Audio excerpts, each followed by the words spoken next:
So now the girl who can't even speak properly thinks she can handle Latin?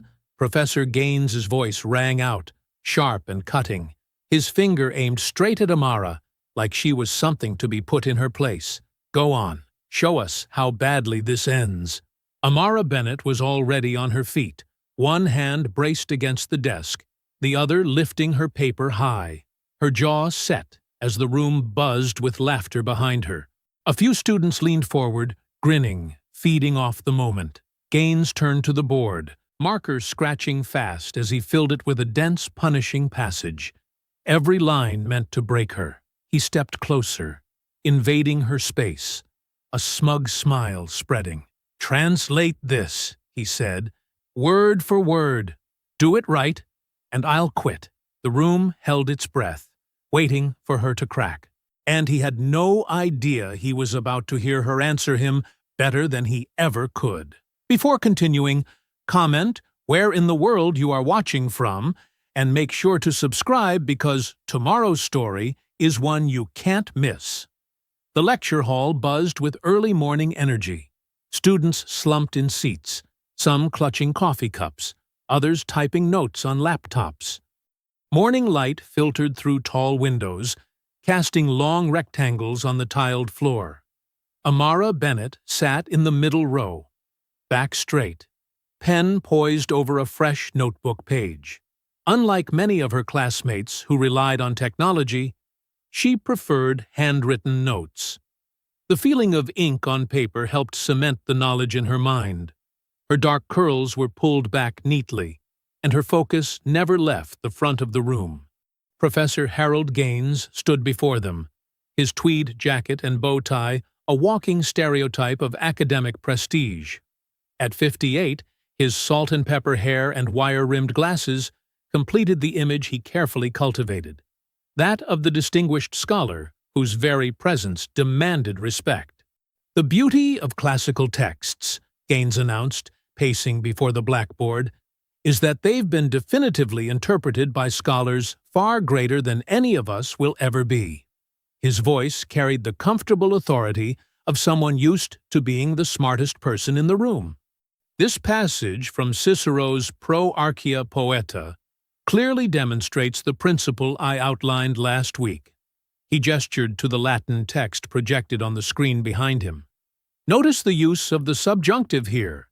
It can only be interpreted as expressing doubt, not possibility, as some modern, less rigorous translations might suggest. Amara's pen paused over her notebook. Her eyes narrowed slightly as she reread the passage. Something didn't align with her understanding. She hesitated, weighing the risk of speaking up against her certainty about the text. Her hand rose slowly. Professor Gaines's eyebrows lifted slightly above his glasses. "Miss Bennett?" His tone suggested mild surprise that anyone would question him. "Sir, I believe in this context, the subjunctive might actually indicate potential rather than doubt. The historical context of Cicero's defense suggests—" "Historical context?" Gaines interrupted, his smile not reaching his eyes. The room fell quiet. Every student sensed the shift in atmosphere. "And what historical context would you be referring to, Miss Bennett?" Amara didn't flinch. "The political climate during Cicero's defense of Archias. This particular passage relates to citizenship rights, which were especially contested during that period. If we consider the political pressure Cicero was under, this subjunctive construction could be read as—" "I see." Gaines cut her off, his voice sharp like a knife. "And where exactly did you conduct your specialized research on Roman citizenship law and Ciceronian rhetoric? Was it during your time at—where was it again?" "Lincoln High." A few students snickered. Gaines had never mentioned her high school before. He had clearly looked up her background, a public school in a working-class neighborhood, and was using it as a weapon. "I read Greenwood's analysis in the Journal of Roman Studies," Amara replied calmly, though her fingers tightened around her pen. "And Professor Watkins' counter-argument in Classical Quarterly." Professor Gaines's smile tightened. He hadn't expected her to cite scholarly sources. "Interesting that you'd mention Greenwood," he said, voice dripping with condescension. "His theories are considered quite fringe, hardly the consensus view taught in serious academic institutions." A student 2 rows ahead of Amara turned to look at her, eyebrows raised in a mixture of surprise and reluctant admiration. Others began to watch more closely, sensing the brewing confrontation. "With respect, Professor," Amara continued, her voice steady despite the heat rising in her cheeks, "Greenwood's work has been cited over 200 times in peer-reviewed articles, and the textual evidence itself suggests—" "Miss Bennet," Gaines's voice hardened, "perhaps you're confused about how this works. I have studied these texts for 30 years. I have published 18 papers on Ciceronian rhetoric alone. This isn't a debate club where all opinions carry equal weight." The room grew still. Even the chronic texters had put down their phones, attention captured by the tension crackling through the air. "I'm not questioning your expertise, sir," Amara said. "I'm suggesting there might be room for alternative readings that are equally valid based on the text itself." Gaines stared at her for a long moment. The silence stretched uncomfortably. Then his lips curved into what might have been a smile, but looked more like a predator baring its teeth. "Let's test that confidence, shall we?" He turned toward the blackboard, chalk in hand. The scratching sound filled the room as he wrote an unfamiliar Latin passage in quick, sharp strokes. Professor Gaines stepped back from the board with a flourish, his chalk leaving a final, dramatic period at the end of the passage. White dust floated in the air as he turned toward Amara, his eyes gleaming with satisfaction. The Latin text covered nearly half the board, a dense paragraph with complex clauses and obscure vocabulary that seemed deliberately chosen for its difficulty. "Translate this, and I'll quit," he announced, his voice carrying to every corner of the lecture hall. Laughter rippled through the classroom. A few students exchanged glances, some looking uncomfortable, others clearly entertained by what was about to be an academic execution.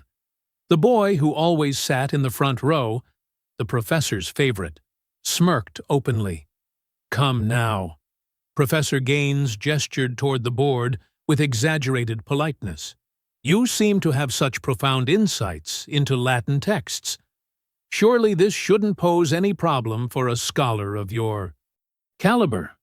Amara sat motionless for a moment. Her notebook lay open before her, covered in her neat, precise handwriting. Her throat felt dry.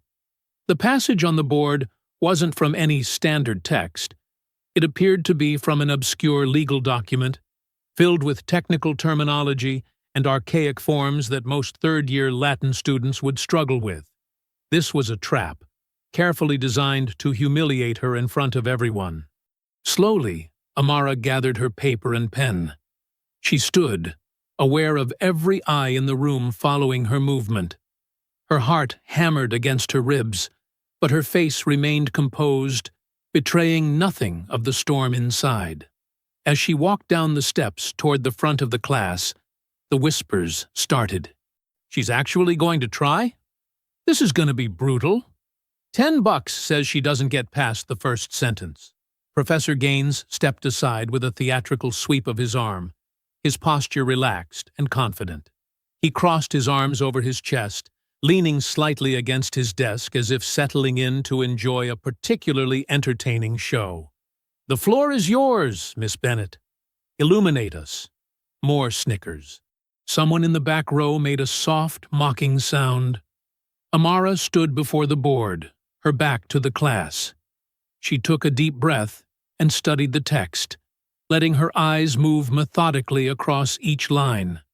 The passage was indeed challenging, but not impossible. She recognized elements from Republican-era legal Latin, similar to texts she'd studied independently last summer. She turned to face her classmates. A few phones were subtly raised, ready to capture whatever happened next. She caught sight of a girl in the third row, giving her a tiny, encouraging nod.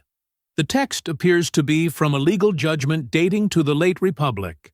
Amara began, her voice quiet but steady.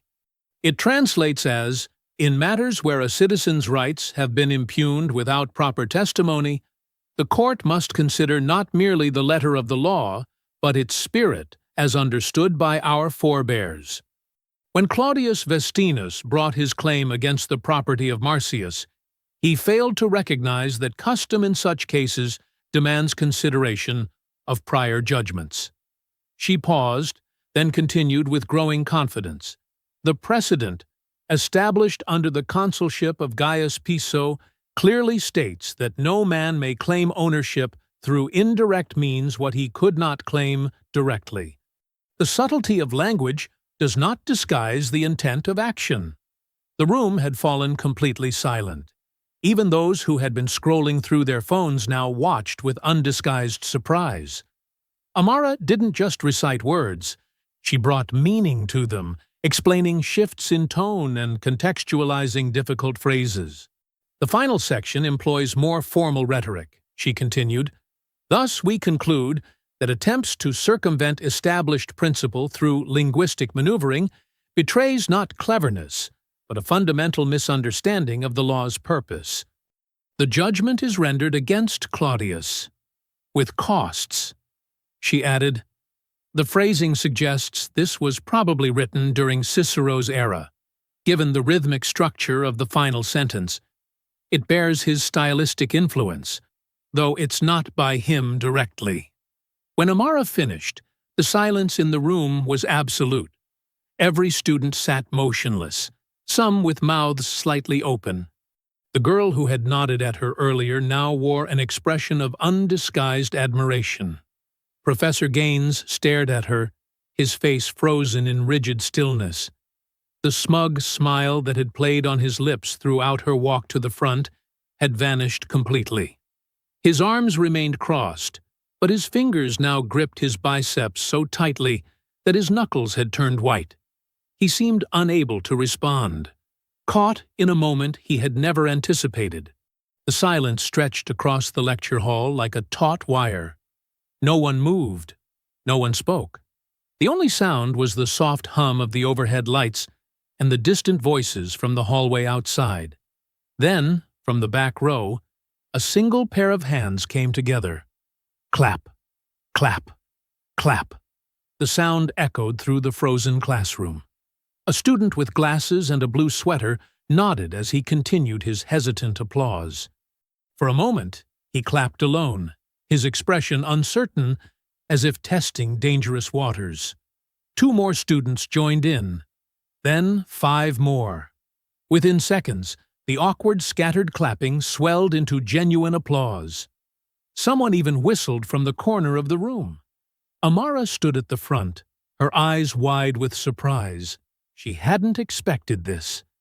The mockery and snickers that had followed her to the board had transformed into something entirely different. She could see it in their faces. Respect. Real respect. Professor Gaines cleared his throat loudly, trying to reclaim control of the room.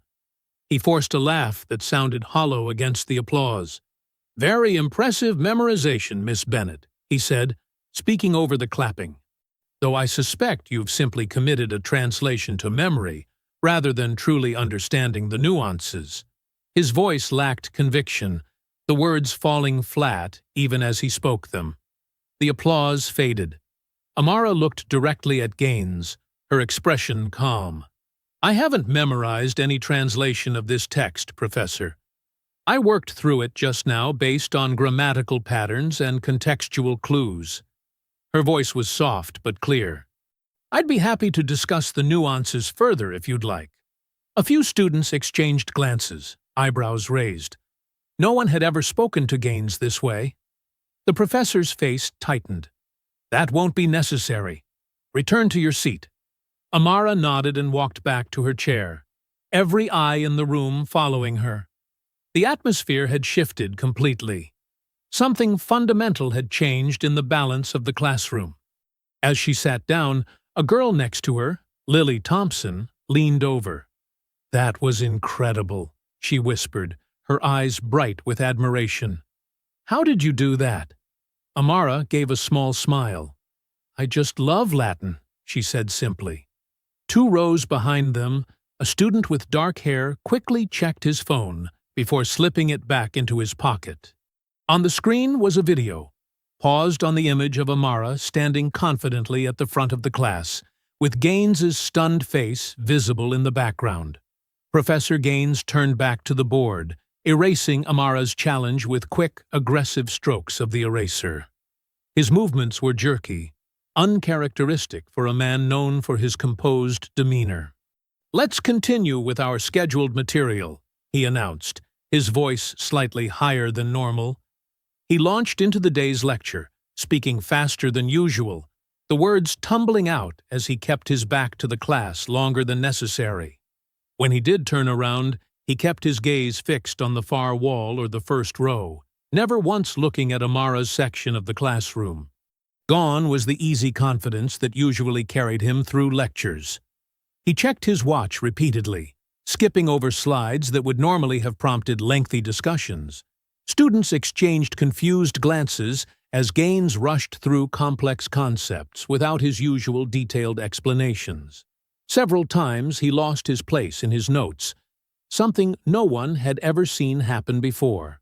15 minutes before the scheduled end of class, Gaines suddenly closed his notebook. "That's all for today," he announced abruptly. "Review chapters 7 and 8 for next time." Students sat in surprised silence for a moment before slowly gathering their things. The usual post-class questions that typically surrounded Gaines's podium were noticeably absent. No one approached him as they filed out. As Amara collected her notebooks, she could feel eyes on her, some curious, others impressed, a few even nodding with newfound respect. She kept her head down, not seeking attention. When she finally stood to leave, joining the stream of students heading for the door, Professor Gaines remained at his desk. He watched her go, his face hardening into something cold and calculating. His fingers drummed once, twice on the podium before curling into a tight fist.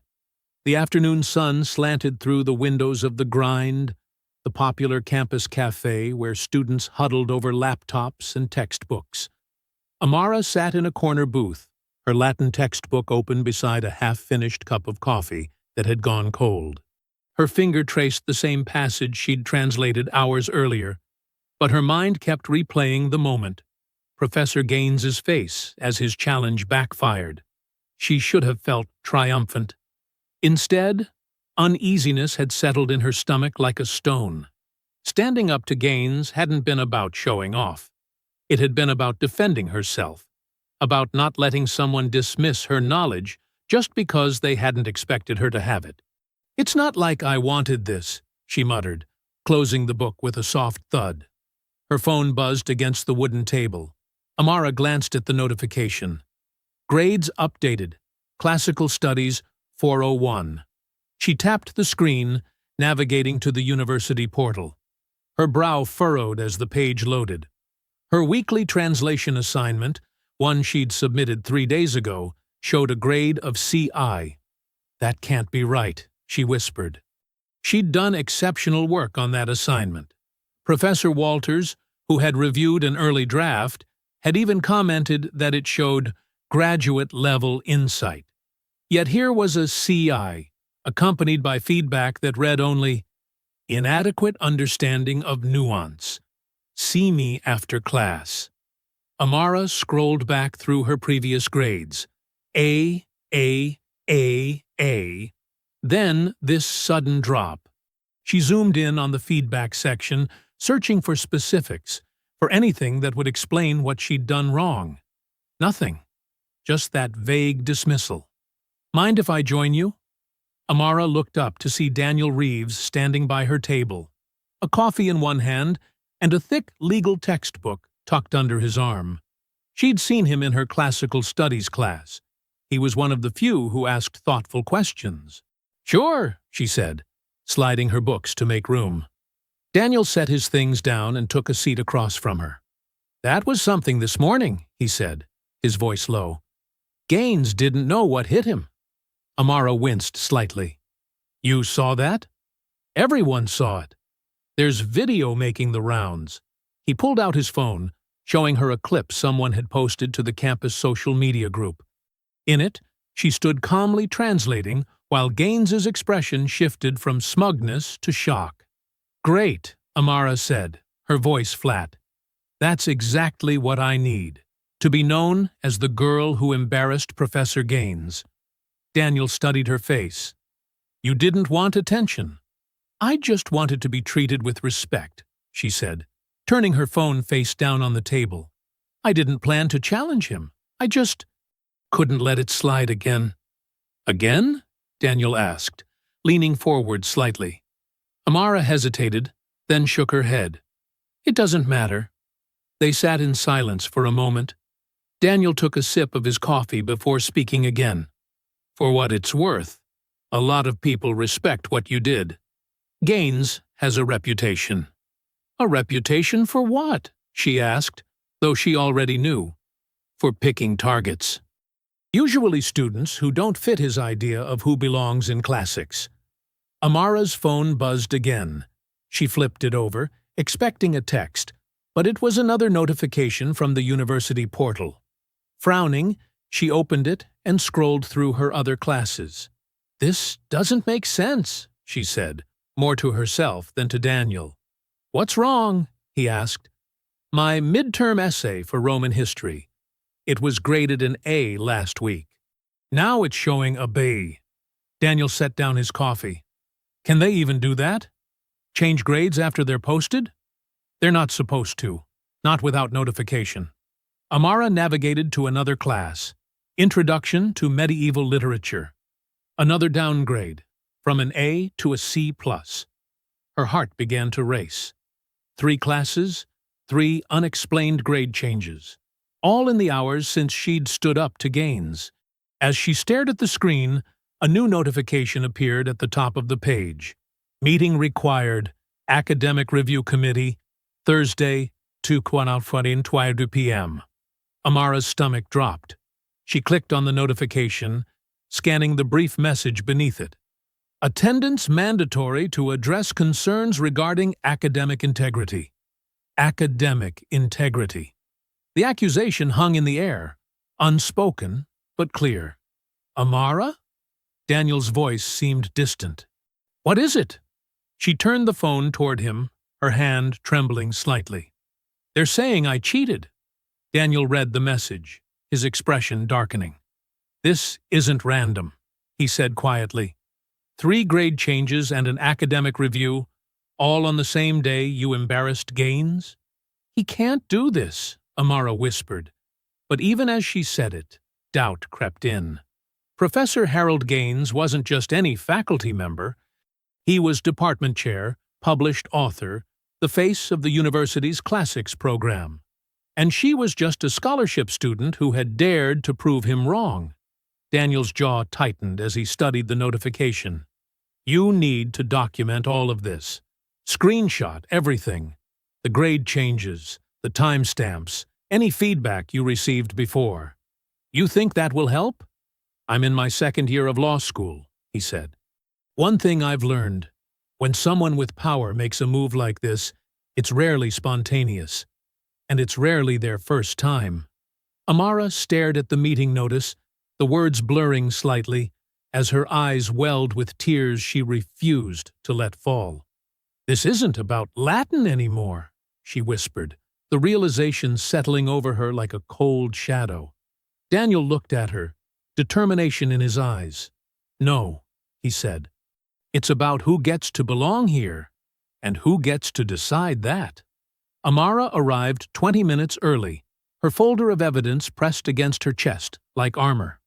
The hallway was empty except for a student worker sorting mail at the far end. Morning light streamed through tall windows, casting long shadows across the polished floor of the Humanities Building's faculty wing. Professor Gaines's door, dark oak with a brass nameplate, remained closed. Amara checked her phone. 8:42 a.m. His office hours started at 9. She leaned against the wall, trying to calm her racing heart.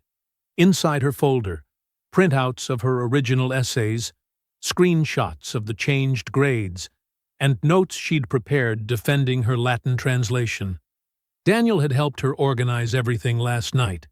"Remember," he'd said, "document everything. Whatever he says, however he acts."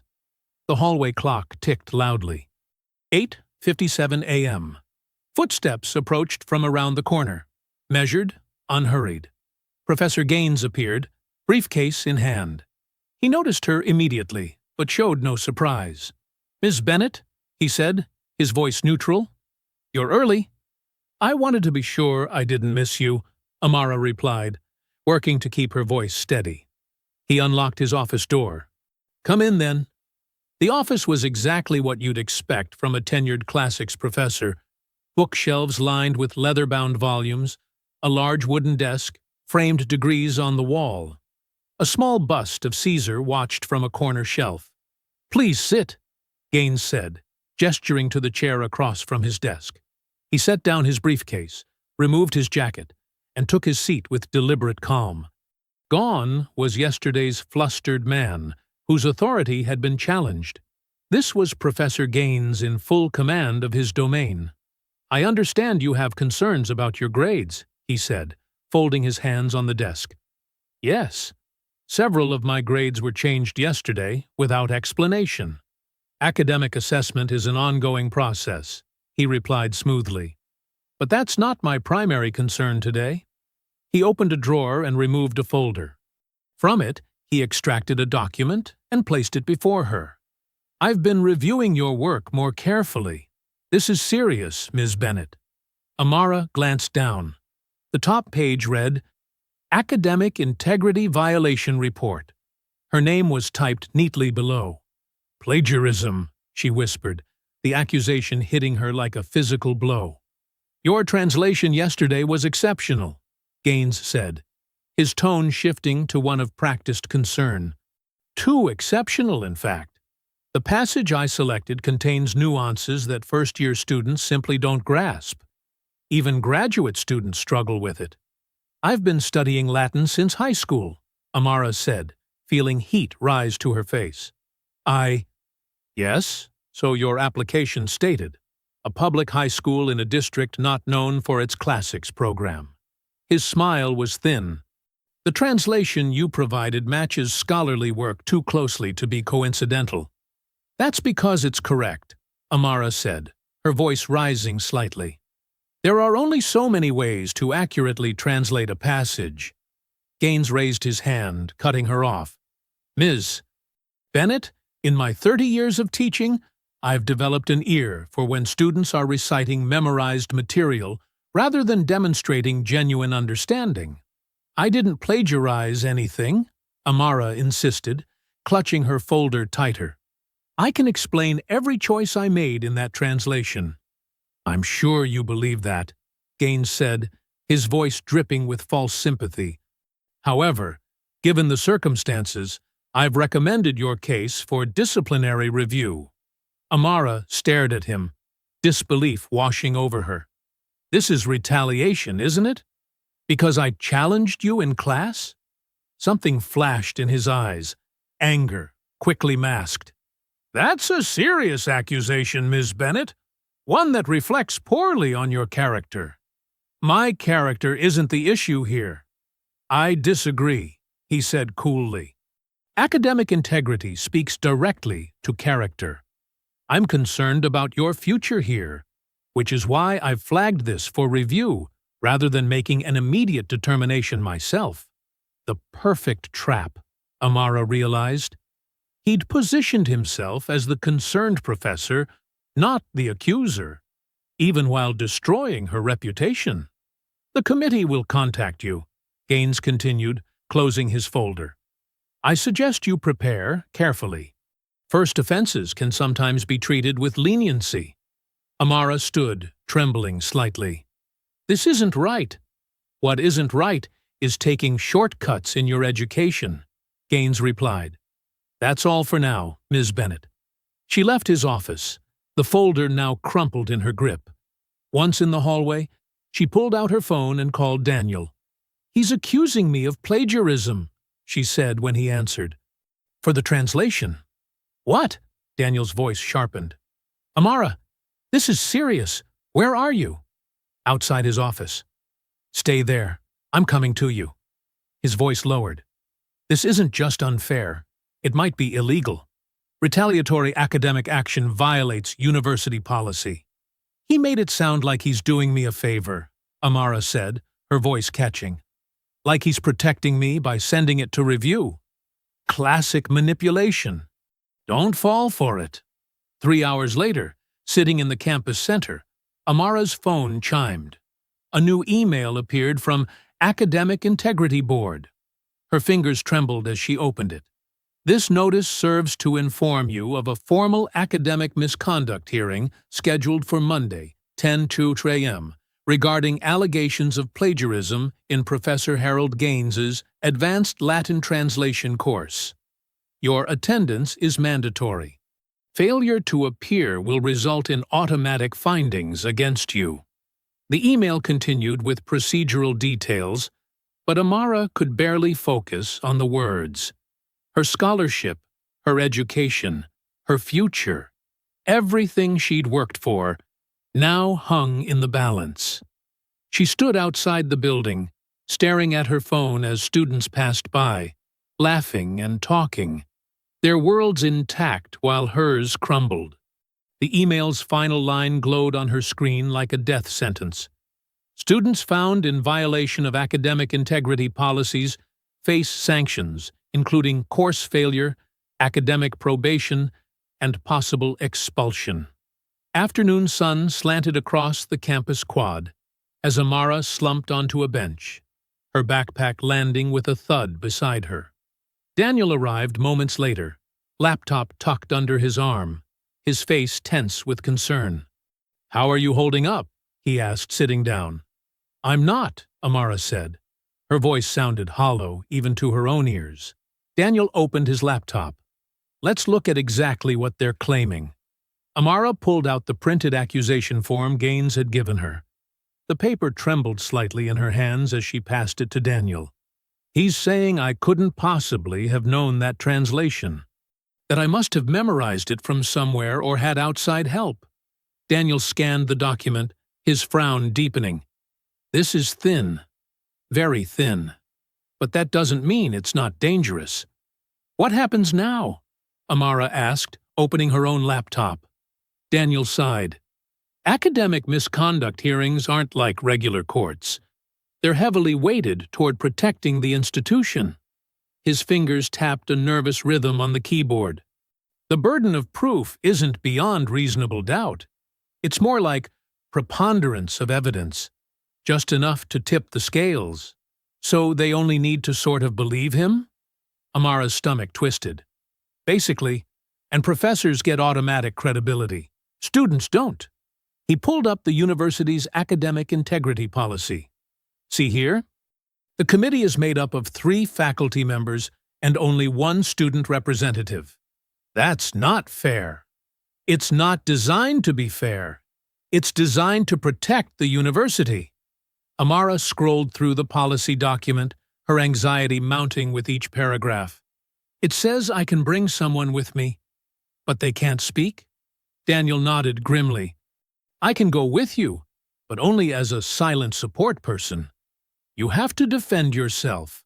Against a professor who's been teaching for decades?" Her voice cracked. "How am I supposed to prove I didn't plagiarize?"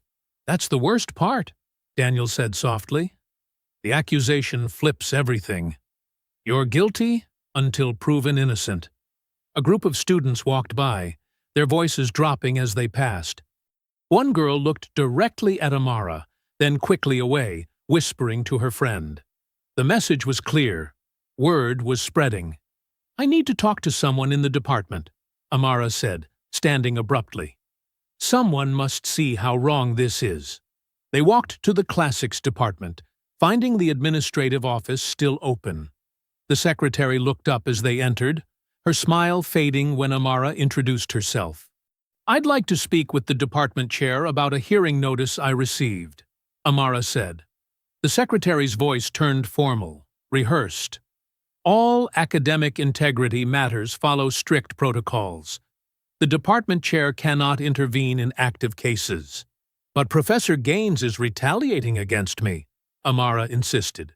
"Someone needs to know that. Any concerns about the process should be submitted in writing and will be addressed at the hearing."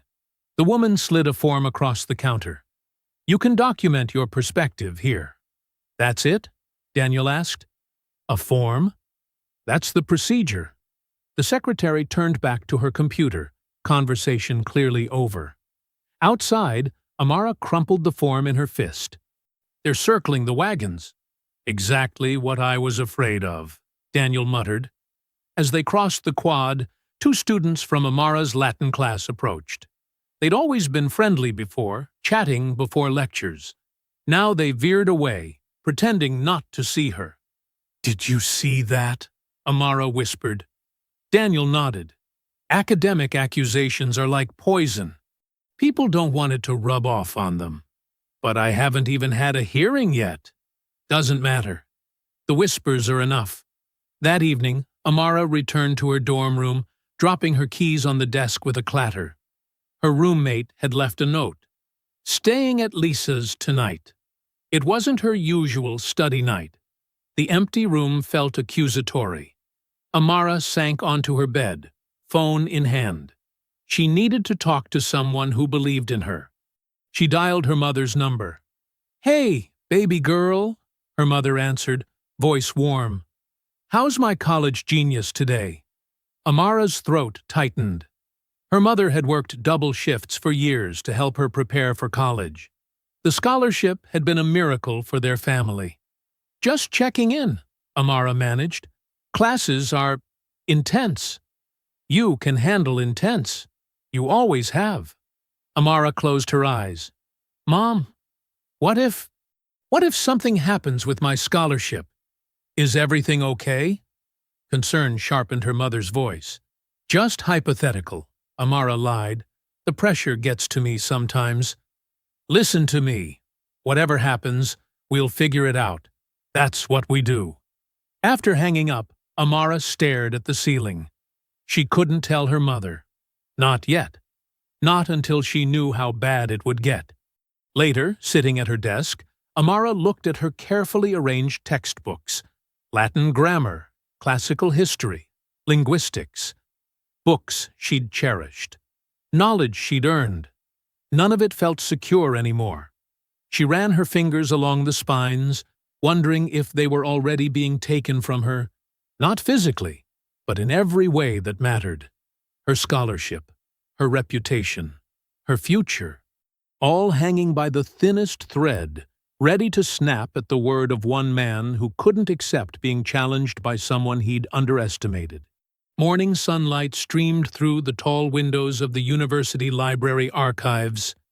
The room smelled of old paper and dust. Amara hunched over a computer terminal while Daniel thumbed through physical files at a nearby table. They'd been at it for over an hour, searching in silence. "Look at this," Daniel whispered, sliding a folder toward her. Amara pulled it closer. Inside were academic misconduct reports from the past 5 years, all meticulously organized by department. "I requested everything related to the classics department," Daniel explained.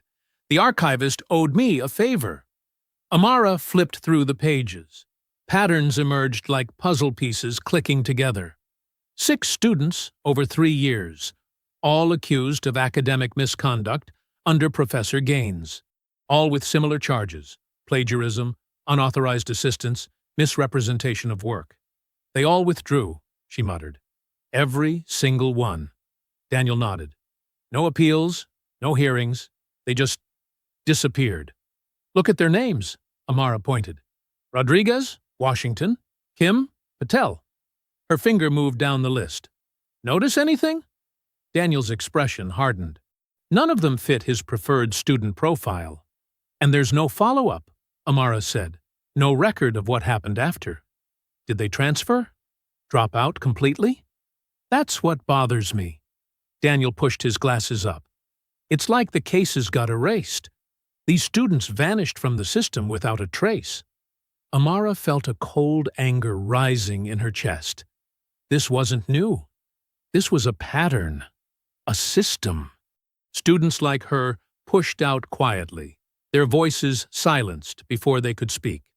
"We need to talk to someone who knows how this works from the inside," Daniel said. "Professor Vargas," Amara replied immediately. "Junior faculty in classics. She's always been fair." They found Elena Vargas in her cramped office, surrounded by stacks of papers and ancient texts. Her eyes widened slightly when Amara explained why they'd come. "You're treading dangerous water," Vargas said, closing her door carefully. She lowered her voice. "Gaines has been here 20 years. Department chair twice. The board loves him. But these accusations," Daniel began. "Disappear," Vargas finished. "Like smoke." She rubbed her temples. "I've seen it happen. A student raises concerns, then suddenly there's a counter-accusation. Academic integrity issues. The student backs down, transfers out. Problem solved." "That's wrong," Amara said. "Of course it's wrong." Vargas looked at her with tired eyes. "But it's how things work. The system protects itself." "There must be something," Daniel pressed. Vargas hesitated, glancing at her closed door. "There might be records. Not in the official archives. The department secretary before my time, Martha Winters, she kept her own files. Unofficial documentation." She wrote something on a slip of paper. "Try the basement archives. Section D7. They're reorganizing those files this semester." "Thank you," Amara said. Vargas's eyes met hers. "I never spoke to you. I can't afford to lose my position." That afternoon, Amara sat in Gaines's class, feeling every stare burning into her back. The whispers weren't even whispers anymore. "I heard she cheated on all her translations. My friend in administration says she's definitely getting expelled. How did she even get in here anyway?"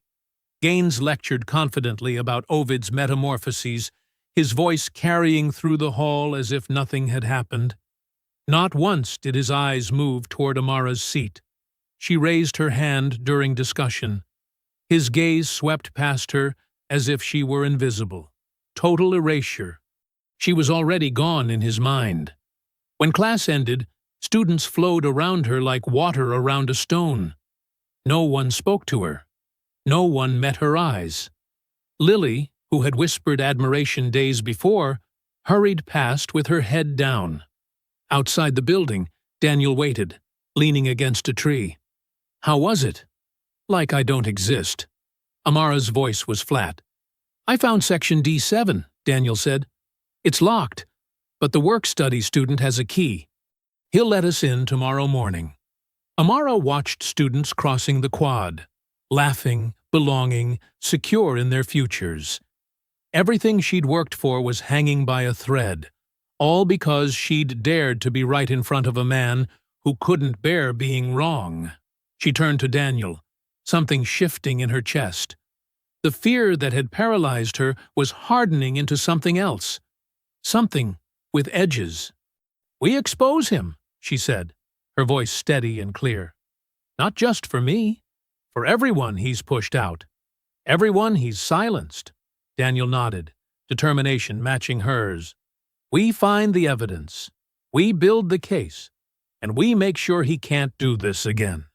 Evening light filtered through the blinds of Daniel's modest apartment, casting long shadows across the scattered papers covering his coffee table.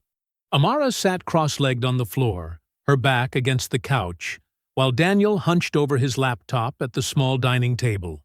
Empty takeout containers and half-drunk mugs of cold coffee marked the hours they'd spent building their defense. "Play it again," Amara said, her voice tired but determined. Daniel nodded and clicked the video file. The classroom scene unfolded on the screen, familiar now after a dozen viewings. The recording, taken by a student from 3 rows back, had decent audio and a clear view of both Amara and Professor Gaines. On screen, Gaines stood with chalk in hand, his voice dripping with condescension. "If you think you understand it so well, translate this, and I'll quit." The class's laughter echoed through the speakers. "Pause it there," Daniel said. "Look at his face. That's not a professor challenging a student to demonstrate knowledge. That's a man trying to humiliate someone." Amara nodded, studying Gaines's expression. The smirk, the absolute certainty of her failure. "He never expected me to know the answer." Exactly. And that's our point. This wasn't about academic standards. It was about putting you in your place, Daniel said, making notes on a legal pad. This video proves the bias that came before the plagiarism accusation. Amara rubbed her eyes. Will it be enough? The academic board might just say he was testing me. That's why we need more. The video establishes pattern and motive. It shows he had it out for you before the plagiarism claim. Daniel tapped his pen against the table. We need to prove this isn't the first time. Amara's phone buzzed with a text notification. It's from Professor Vargas, she said, surprised. Daniel looked up. What does she say? Nothing. Just a string of numbers. Amara showed him the screen. Daniel's eyes widened. That's a password. Check your email. Amara opened her laptop and refreshed her inbox. A new message appeared from an anonymous account. The subject line read only, Use within 24 hours. She's giving us access to the faculty grading portal, Daniel said, peering over her shoulder. Those credentials will expire tomorrow. Amara felt her heart race. Is this legal?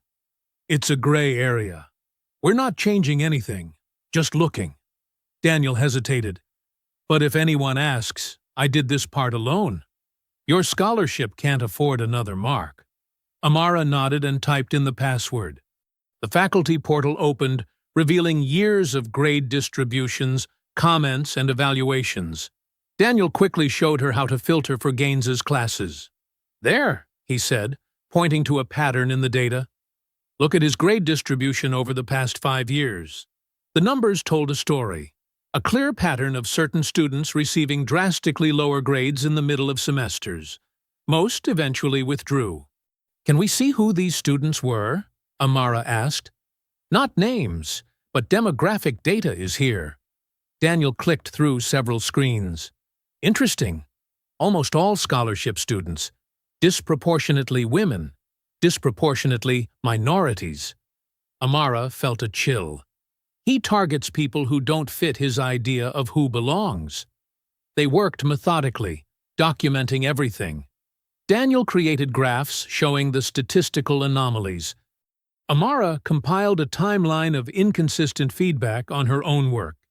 Glowing comments followed by harsh criticism with no change in quality.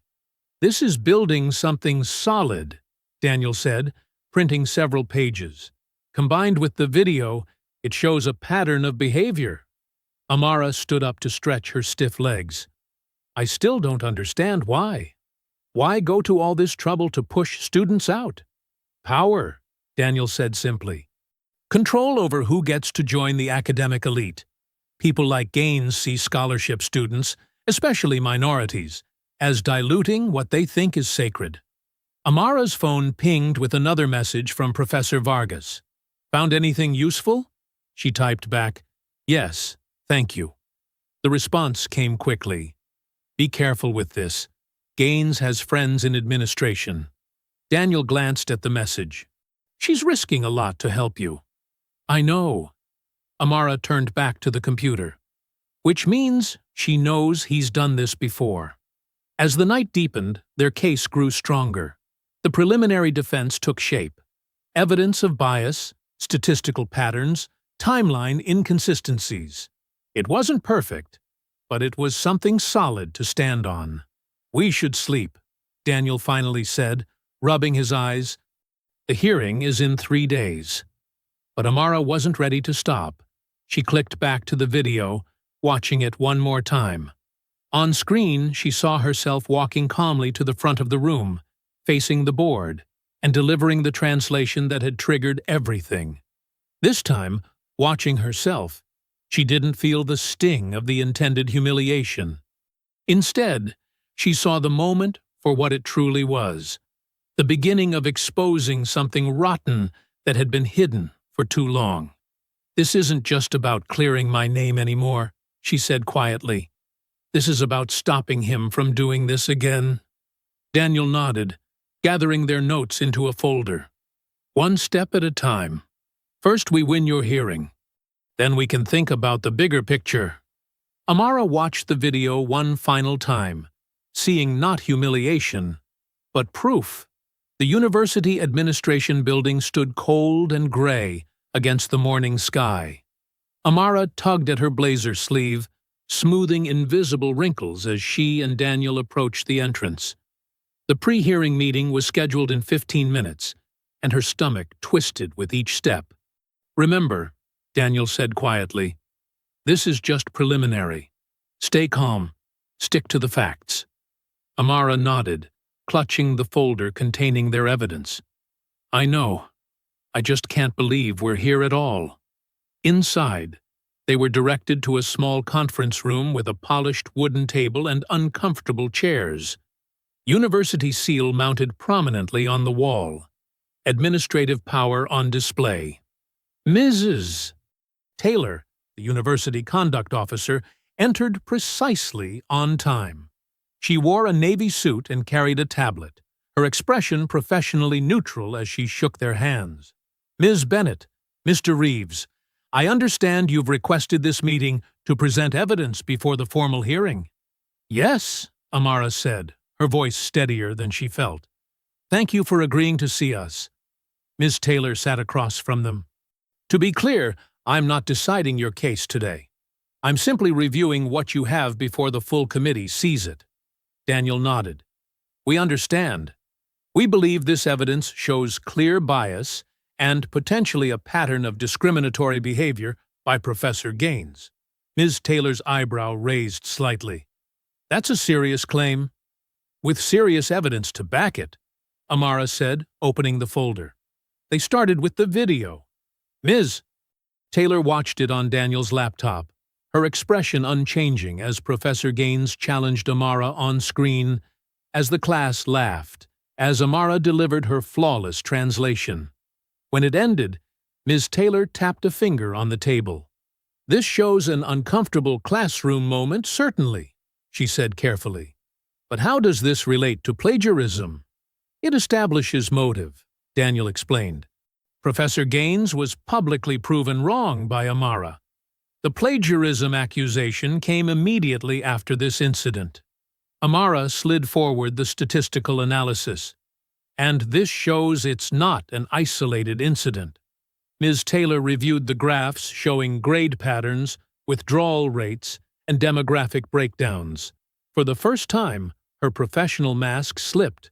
Her eyes widened slightly. "You compiled all this yourselves?" "With some help from departmental archives," Daniel admitted. "These patterns show disproportionate impacts on minority and scholarship students." Amara leaned forward.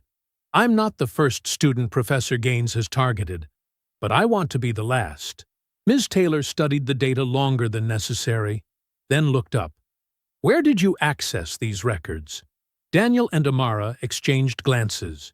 "We'd prefer not to compromise our sources," Daniel said carefully. "But everything here can be verified through official records." Ms. Taylor nodded slowly, gathering the papers. "I'll need to review this thoroughly. Some of these allegations go beyond your individual case, Ms. Bennett." "That's exactly our point," Amara said. "This isn't just about me." For a moment, Ms. Taylor's professional veneer cracked further. She looked troubled. "I've been with this university for 12 years, she said quietly. "We have processes for a reason. But—" She stopped herself, returning to her neutral expression. "I'll make sure the committee reviews everything carefully." She stood, signaling the end of the meeting. "I'll be in touch before the hearing with any questions." Outside the building, Amara exhaled deeply, leaning against a stone column. "Did you see her face when she looked at those statistics?" she asked. Daniel nodded, loosening his tie. She was surprised. "That's good. It means this might not be as rigged as we feared." She actually seemed concerned. Amara looked up at the administration building's imposing facade. Maybe there are people who care about doing the right thing. "Don't celebrate yet," Daniel cautioned. "But yes, I think we made an impression." They walked across the quad, the morning sun finally breaking through the clouds. For the first time in days, Amara felt something like hope stirring inside her. Across campus, in the oak-paneled office of Dean Matthews, Professor Gaines sat comfortably in a leather chair, sipping coffee. "Harold, these accusations are becoming a nuisance," the dean said, not unkindly. "The Bennett girl is making quite a stir." "Students often lash out when caught," Gaines replied smoothly. "Especially scholarship students who stand to lose everything. It's unfortunate, but we've seen it before." The dean nodded slowly. "Still, I'm hearing she has some sort of video and data about past cases. Manipulated context, I'm sure." Gaines set down his cup. "Richard, how long have we known each other? 20 years? Have I ever brought forward a case without absolute certainty?" The dean smiled tightly.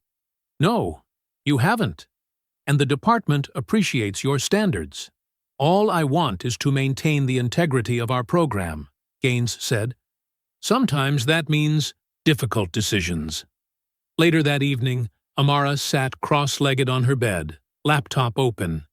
The day had been exhausting, but not without hope. Maybe, just maybe, the system might work for her after all.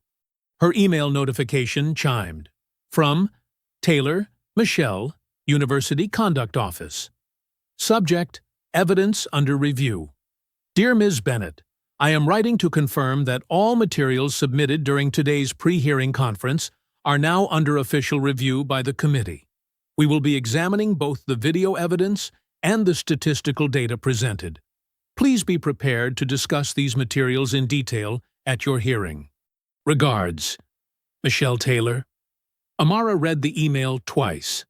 Not a dismissal. Not an outright rejection. Her evidence was officially in the system now. They couldn't just make it disappear. She allowed herself a small smile, the first one in days. The next morning arrived with deceptive beauty. Sunlight streaming through Amara's dorm window, casting golden rectangles across her desk. She rubbed sleep from her eyes and reached for her phone, the habit of checking emails first thing now tinged with both hope and dread. Her screen lit up with a new message from the Academic Conduct Office. Heart pounding, she opened it. Her eyes scanned the cold, formal text. Regarding evidence submission, the video material presented has been deemed contextually irrelevant to the plagiarism charge. Committee guidelines restrict evidence to direct proof related to the specific academic work in question. Amara sat up straight, confusion washing over her. How could they dismiss it? The video showed clear bias, the setup, the trap. She continued reading, and her stomach plummeted. Additional evidence has emerged that requires your immediate attention. An unpublished academic paper from Oxford University's Classical Archives contains a translation of the exact passage in question. The similarities between your verbal translation and this document are substantial enough to warrant serious concern. Attached was a PDF, a scholarly paper dated 3 years earlier with highlighted sections showing translations remarkably similar to what she had provided in class. "This is impossible," she whispered to the empty room. Her fingers trembled as she dialed Daniel's number. When he answered, his voice was groggy. "They're saying I copied from some paper I've never seen," she said, the words tumbling out. "How could I copy something I didn't even know existed?" "Send it to me," Daniel said, fully awake now. 20 minutes later, they met at the campus coffee shop. Daniel looked as though he hadn't slept, his eyes scanning his laptop screen with growing alarm. "This doesn't make sense," he muttered. "The citation format doesn't match Oxford standards. And look, the author's credentials are vague. No department affiliation." He pointed to another section.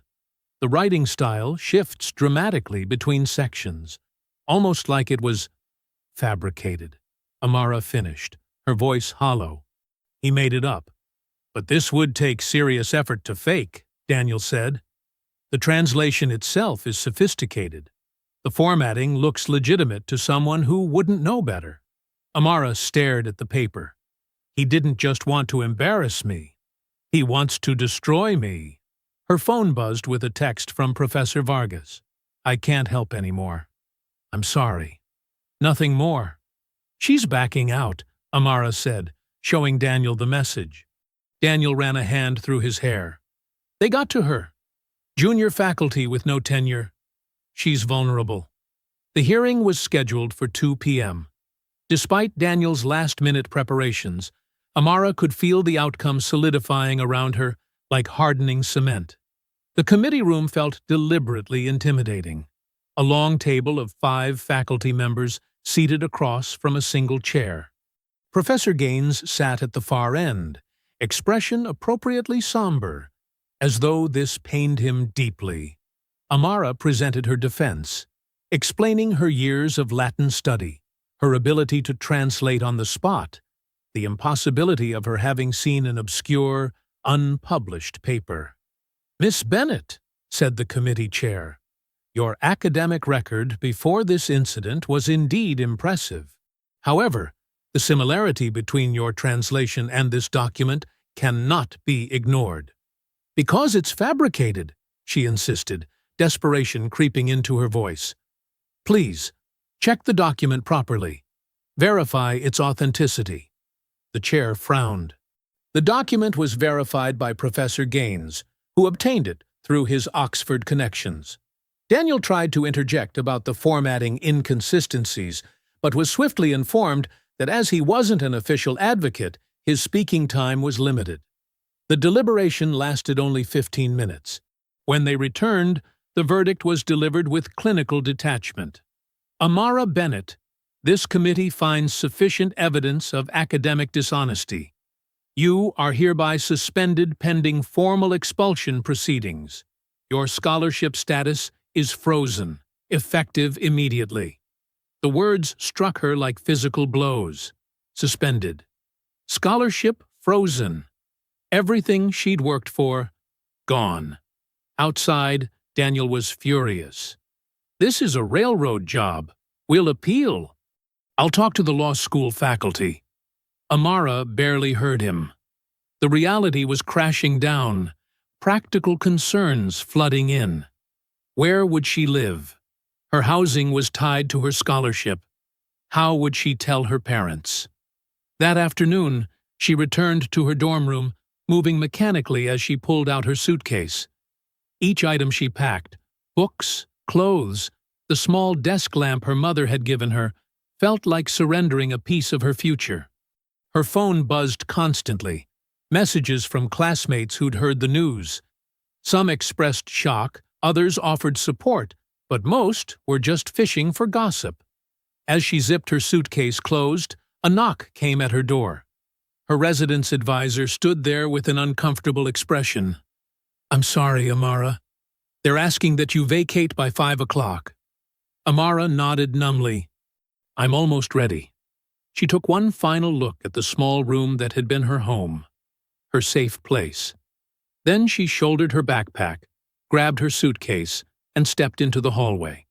Walking across campus, she felt eyes following her, some curious, some pitying, some judgmental. The weight of their stares pressed down on her shoulders as heavily as her bags. Professor Gaines's words echoed in her mind. "Translate this, and I'll quit."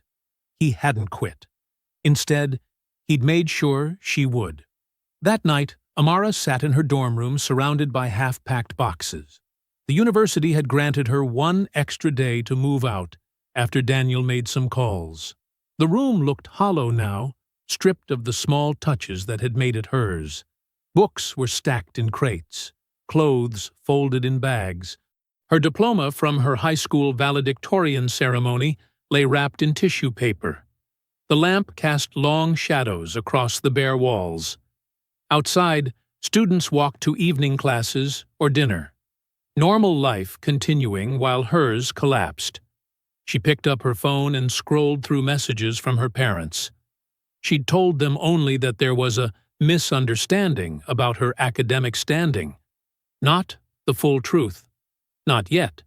The thought of their disappointment crushed her more than her own pain. Amara closed her eyes, letting the events replay in her mind. The lecture hall. Gaines's smirk as he wrote that passage. The brief victory. Then the systematic dismantling of her life. The fabricated evidence. The committee's cold faces. The verdict. "This isn't fair," she whispered to the empty room. Her words seemed to bounce off the walls. Something shifted inside her. Not acceptance, not defeat. Something harder and more determined. She reached for her laptop and opened a blank document. Her fingers hovered over the keyboard for just a moment, then began to move. "My name is Amara Bennett," she typed. "1 week ago, I was a scholarship student with a perfect academic record. Today, I've been suspended and labeled a cheater. This is what really happened." She wrote everything. The classroom challenge, her response, the recording that was dismissed, the mysterious document that appeared out of nowhere, the rushed hearing, the pattern she and Daniel had uncovered about other students, names, dates, details. Her fingers flew across the keyboard, the words pouring out of her. She didn't stop to polish or perfect. The raw truth was what mattered.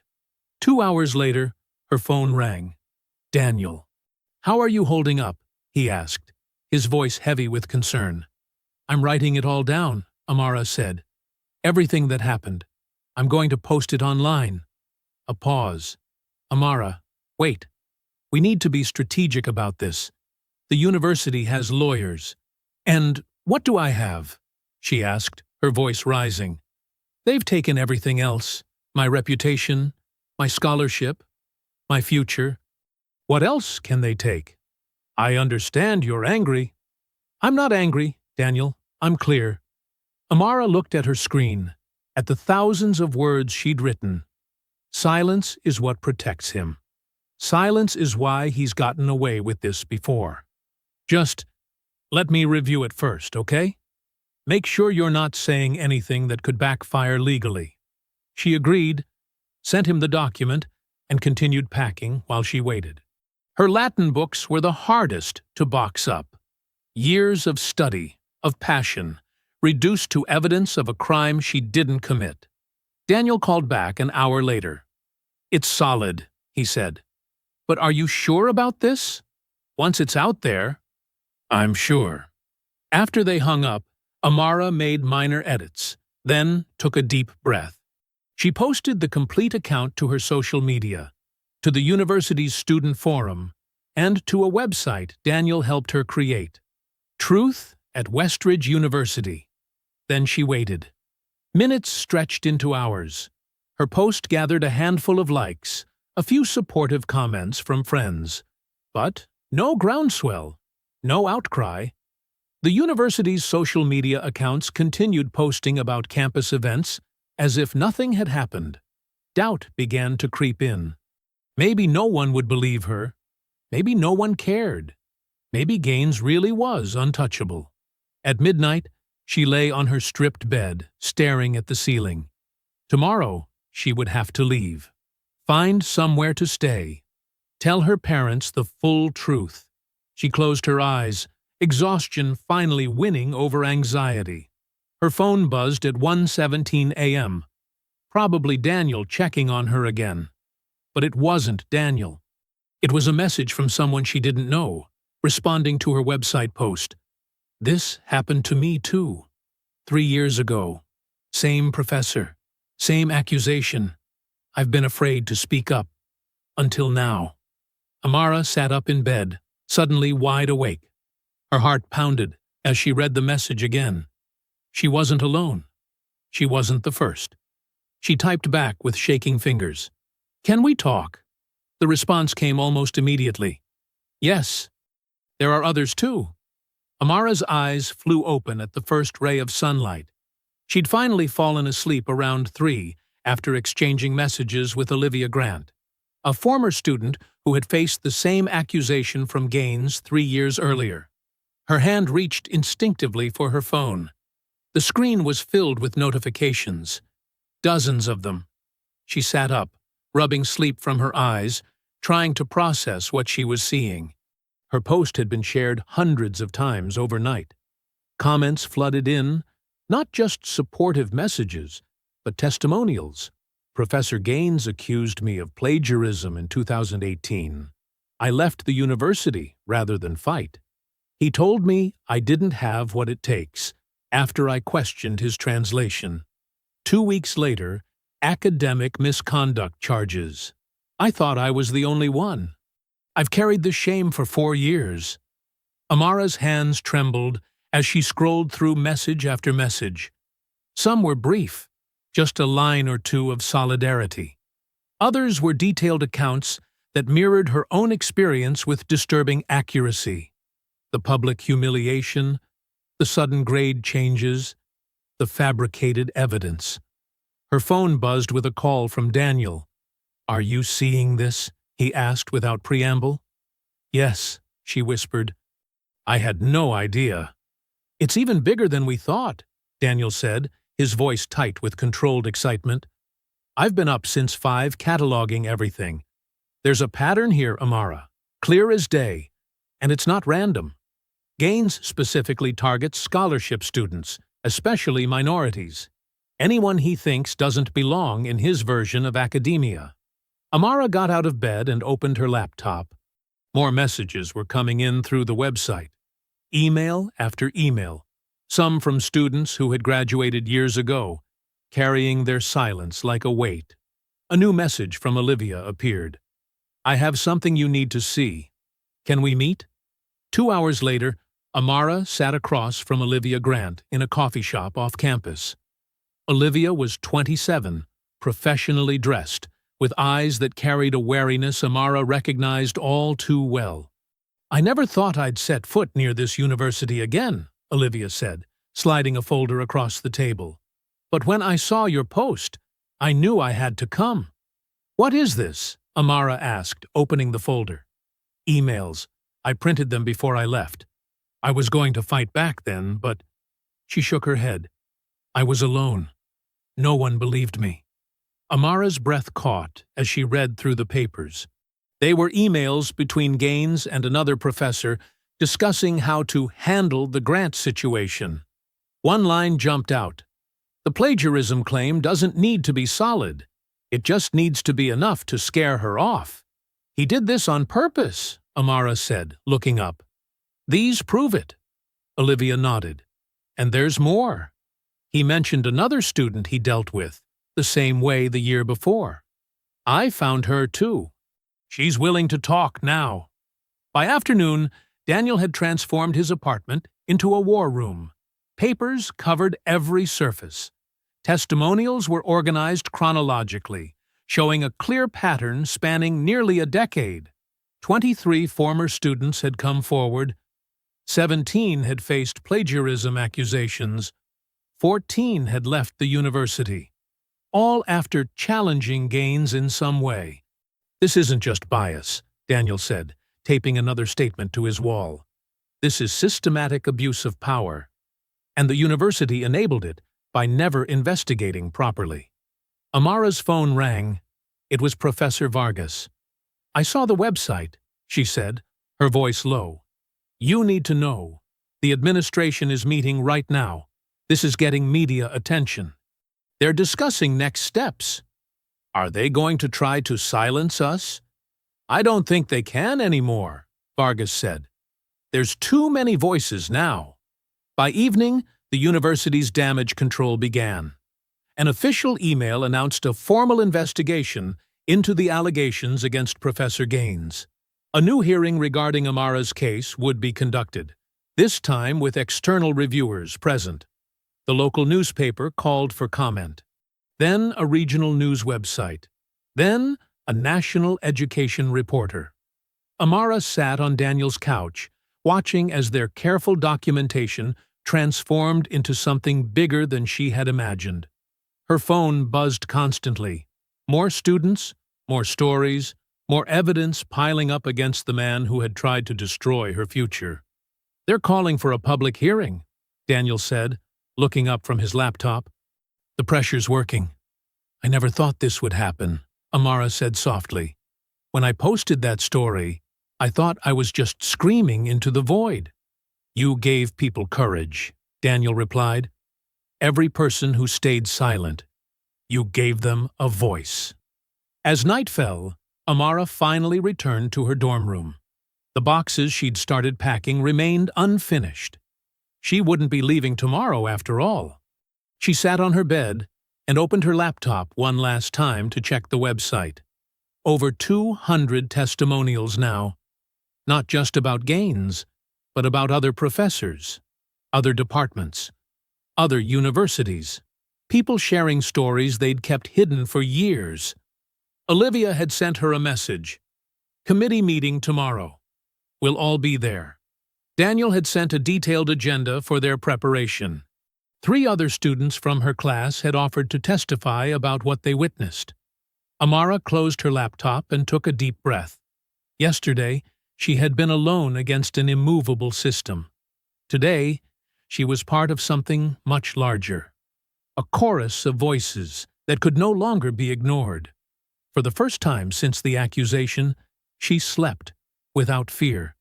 The hearing room buzzed with tension. Every seat was filled. Students, faculty, administrators, even local reporters crowded against the back wall. The university had moved the proceedings to a larger venue after realizing how many people planned to attend. Amara sat at a table facing the 7-person review committee. Daniel sat beside her, his laptop open, documents meticulously organized. Across the room sat Professor Gaines, looking confident but rigid in an expensive suit.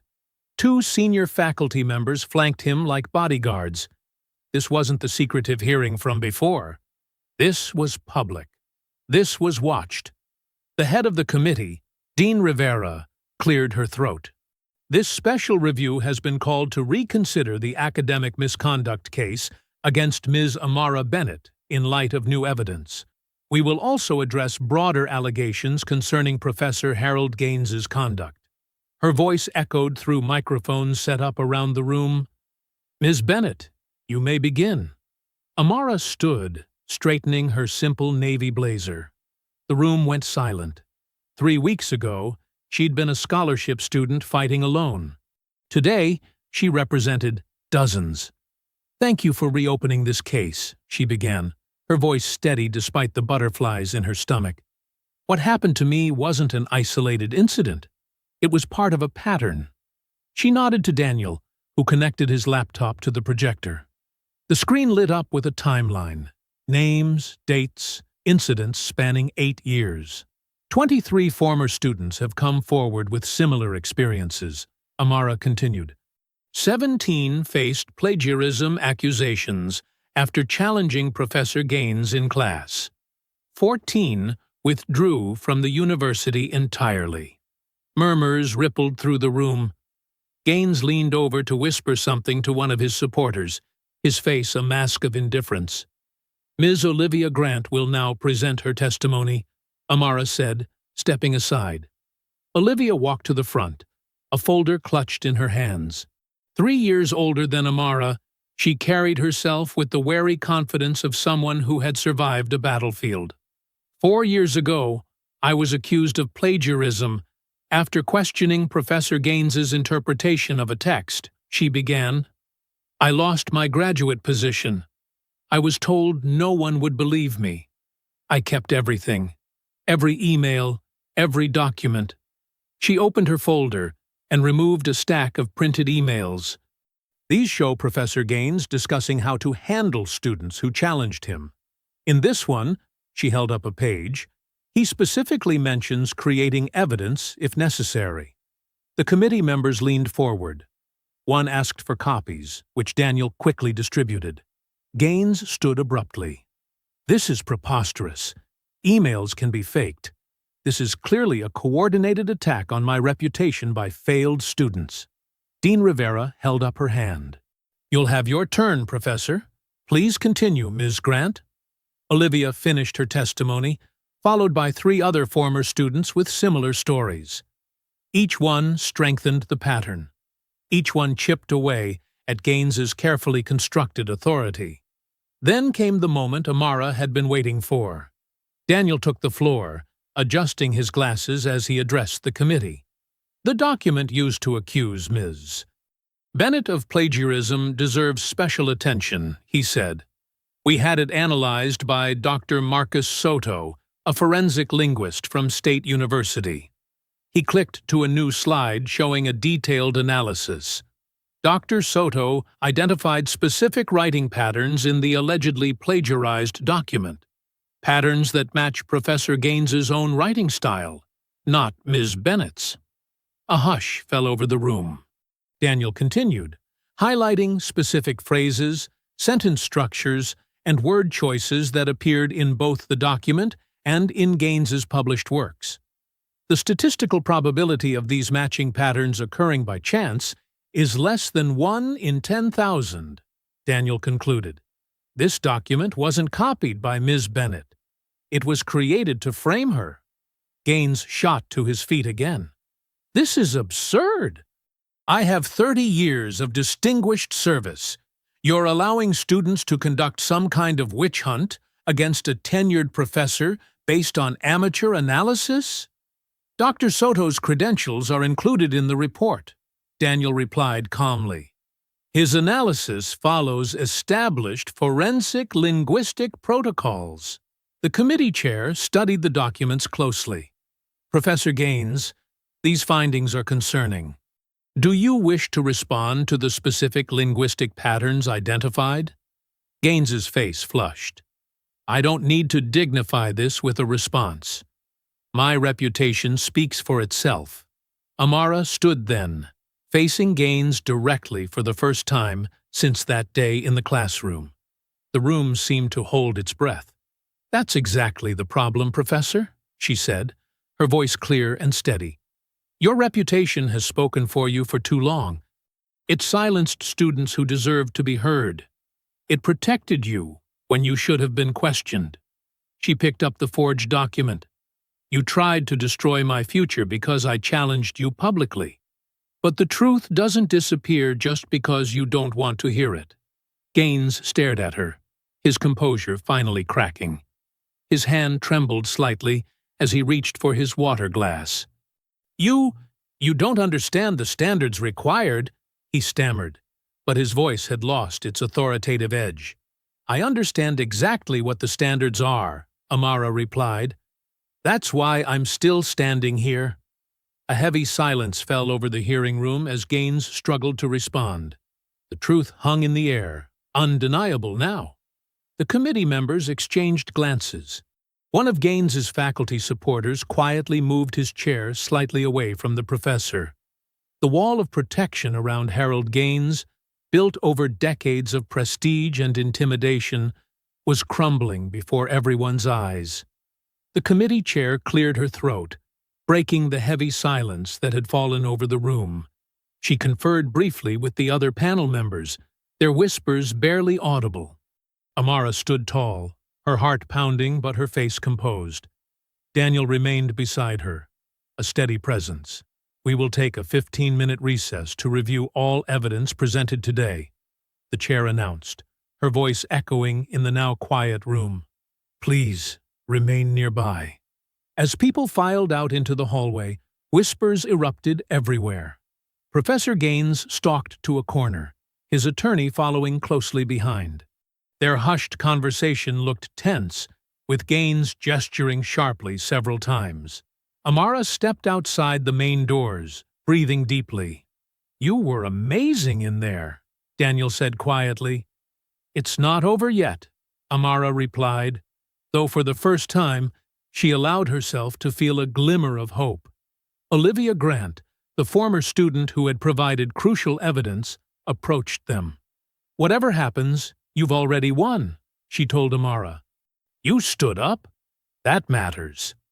The 15 minutes passed quickly. When they re-entered the hearing room, the atmosphere had shifted. The panel members sat straighter, their expressions resolved. Professor Gaines returned to his seat, his face ashen. "The panel is ready to announce its findings," the chair stated firmly. "After reviewing all evidence presented today, including testimony from multiple former students, forensic analysis of the disputed documents, and the video evidence of classroom conduct, we have reached a unanimous decision." She turned her gaze directly to Gaines, who stiffened in his seat. "Professor Harold Gaines, this panel finds that you deliberately falsified evidence to accuse Ms. Bennett of academic misconduct. Furthermore, we find substantial evidence that this represents a pattern of discriminatory behavior toward students you deemed unworthy of your classroom." Murmurs rippled through the room. Amara felt a weight begin to lift from her shoulders. "Effective immediately. Your employment at this university is terminated. Campus security will escort you to collect personal belongings from your office. All of your current classes will be reassigned to other faculty members." Gaines's face contorted with shock. "You can't! I'm tenured! This is—" "Tenure does not protect against ethical violations of this magnitude." The chair cut him off sharply. "Your actions constitute grounds for immediate dismissal under Section 4.3 of the Faculty Code of Conduct." She turned to face Amara. "Mrs. Bennett, on behalf of this institution, I offer our deepest apologies for the injustice you have experienced. Your academic record will be fully restored, with all references to this case expunged. Your scholarship will be reinstated immediately, with back payment for the period of suspension." The chair continued, addressing the room. "Furthermore, the university will launch a formal investigation into all academic misconduct cases overseen by Professor Gaines during his tenure here. Any student who believes they were unfairly targeted may come forward for review." Several faculty members who had previously supported Gaines now stared at the floor, unable to meet Amara's eyes. One professor who had testified against her hurried from the room, face flushed with shame. "This hearing is concluded," the chair announced, striking her gavel once. People began standing, the room filling with voices. A university administrator approached Amara with paperwork to formally restore her status. Daniel helped her navigate the forms, explaining each one carefully. "I still can't believe it," Amara whispered, signing the final document. "Believe it," Daniel replied. "You did this. Your courage made this happen." Across the room, 2 security officers stood waiting for Gaines, who was arguing with the university's legal counsel. His voice rose sharply. "This will ruin me! 30 years of—" "You ruined yourself, Professor," the counsel responded, just loud enough for others to hear. "The university will be issuing a public statement this afternoon." Professor Vargas, who had initially withdrawn her support out of fear, approached Amara hesitantly. "I should have been braver," she said softly. "I'm sorry." Amara nodded, too overwhelmed to speak. More people came to her, students, faculty, even administrative staff, each with words of support or quiet congratulations. When the crowd finally thinned, Amara gathered her things. Daniel walked with her through the building's wide hallway, past the classrooms where she had once felt like an outsider. "What now?" he asked. "I have a Latin class to prepare for," she replied, a small smile forming. "And then, maybe I'll write that paper I've been thinking about, the one on power structures in classical texts." They pushed through the heavy doors at the entrance.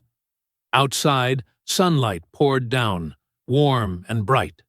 Amara paused at the top of the steps, looking out over the campus that had almost rejected her. Students walked by, unaware of how much had changed in the last few hours. She took a deep breath, feeling truly free for the first time since this ordeal began. The weight that had pressed down on her for months had finally lifted completely. Her shoulders relaxed, her breathing came easier. Amara descended the steps, stepping fully into the daylight. Weeks later, the university lecture hall buzzed with anticipation. Every seat was filled. Students packed the aisles and leaned against walls. At the front stood Amara Bennett, no longer just a student, but a featured academic speaker. The dean finished her introduction. "And it is my honor to present this year's recipient of the Westfield Academic Excellence Grant, Amara Bennett." Applause filled the room. Amara stepped forward to the podium, looking out across the faces. Just months ago, this same hall had witnessed her humiliation. Now it held her triumph. Her notes lay before her, but she didn't look at them yet. She took a moment, letting the silence settle. "Thank you for being here today," she began, her voice clear and steady. "When I was invited to speak, I wondered what I could possibly say that would matter. Should I just talk about Latin translations?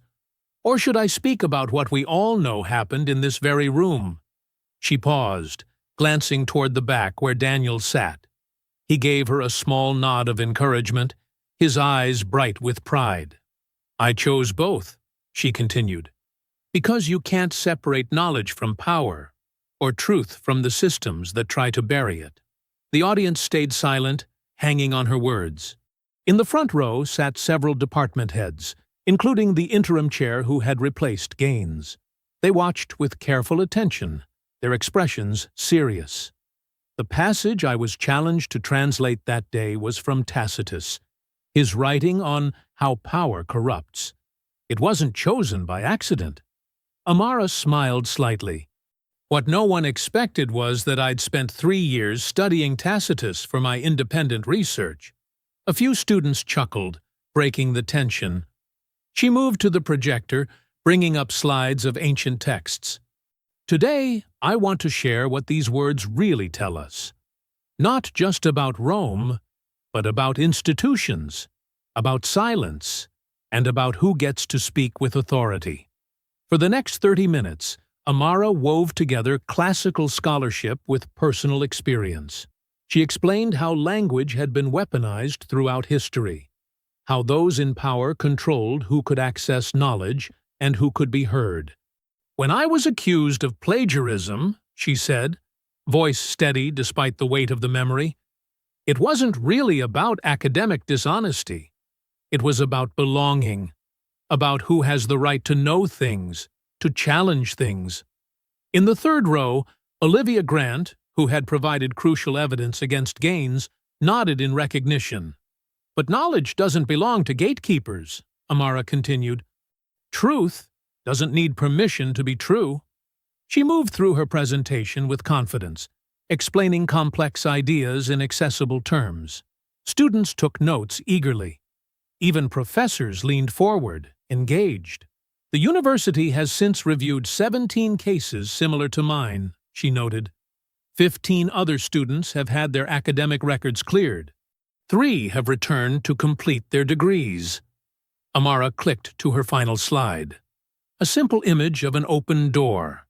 "The lesson I want to leave you with isn't about Latin or about one professor's misconduct.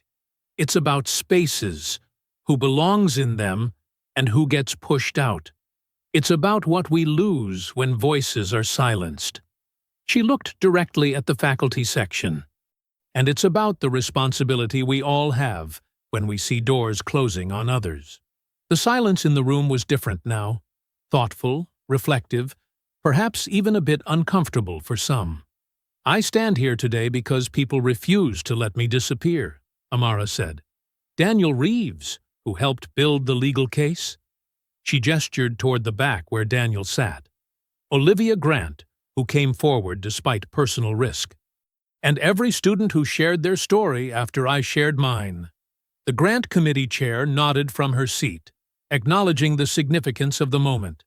With the Westfield Grant, I'll be expanding my research on marginalized voices in classical literature. I'll be examining texts that have been overlooked because they didn't fit certain narratives about who belonged in ancient scholarship. Amara took a deep breath, looking across the packed room. This was the same space where laughter had once cut through her dignity, where a professor had tried to make an example of her. Now, these same walls held a different kind of silence, one of respect. "Questions are the heart of learning," she said firmly. "Not just the easy ones, but especially the questions that make people uncomfortable, the ones that challenge authority, the ones that refuse to accept 'because I said so' as an answer." Students nodded. A few even applauded briefly before quieting again. "So ask them," Amara concluded. "Ask them even when your voice shakes. Ask them especially when someone tells you that you don't have the right to know." She paused, looking across the room, calm, confident, unshaken. This time, no one laughed. If you enjoyed the story, leave a like to support my channel and subscribe so that you do not miss out on the next one. On the screen, I have picked 2 special stories just for you. Have a wonderful day.